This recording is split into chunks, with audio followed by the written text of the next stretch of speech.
William Avery Billy Bishop is considered to be one of the greatest war heroes in all of Canadian history.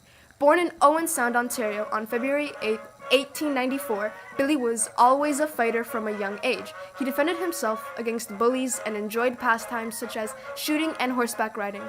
Billy never excelled in school. He preferred the outdoors and never really liked being confined in school. He usually skipped class and gave up on something if he deemed it to be too difficult.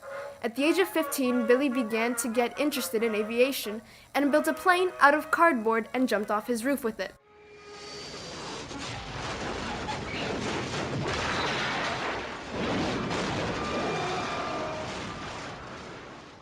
Ow, man, I really thought this would work. Who knew cardboard wasn't good for flying?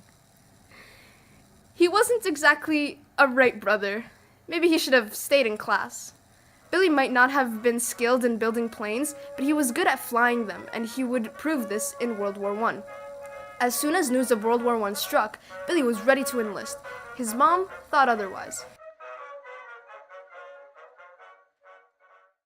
William Avery Bishop, how dare you try to leave me alone to fight in some war? Mom, don't worry, I'll be safe. They train us before we go fight. Worried about you? No, son, I'm worried about me. Mary Lou's husband and son, the one from across the street, went out training 2 days ago and now she has to work in a factory just to make money.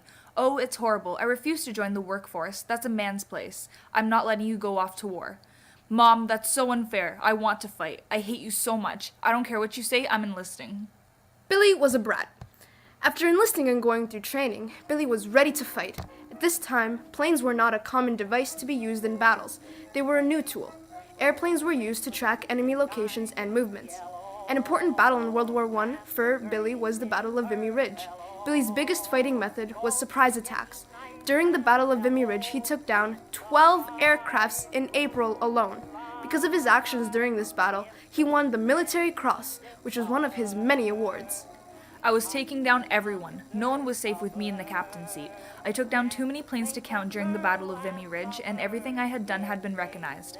Not a single one of my accomplishments had been overlooked. I mean, who could overlook my sparkling eyes, dimple, and charming personality?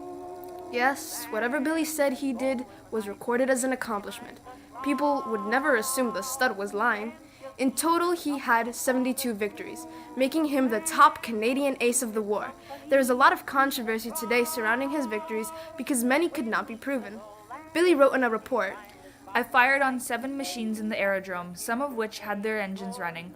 One of them took off and I fired 15 rounds at him from a close range of 60 feet up and he crashed. I don't know what the World War would have done without my efforts. I was taking down aircrafts right, left, and center. One of my most successful days was on June 2nd, 1917 at the peak of dawn. I had set off all by myself to attack a German aerodrome. I fired on 7 machines, completely destroying the aerodrome. The war seemed to be all fun and games to Billy. He was needlessly violent and brutal. His anger only increased when profiteering came into play. Manufacturers began shipping out poorly made weapons to spend less on production and put more money in their pockets.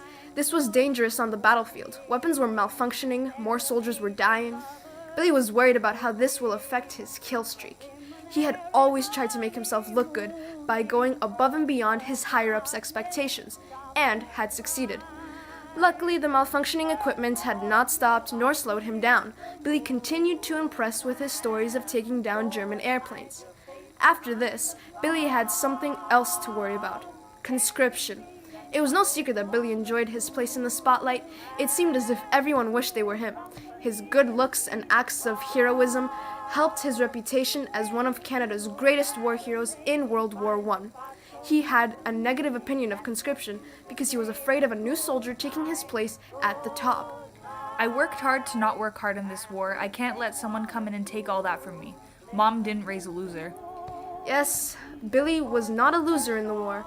When the war was over, Billy was not forgotten. His accomplishments were celebrated. He was responsible for single-handedly destroying 72 machines and 3 balloons for a total of 75 aircrafts by the end of the war. All of his accomplishments seemed too good to be true. Billy loved the attention until he began to get the wrong attention.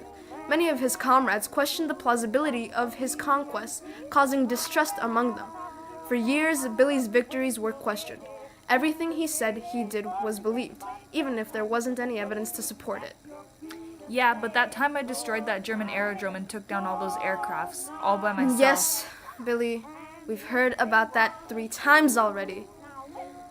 Billy later went on to contribute in battles in World War II. After that, he went to live in West Palm Beach, Florida. He died at the age of 62 on September 11th, 1956.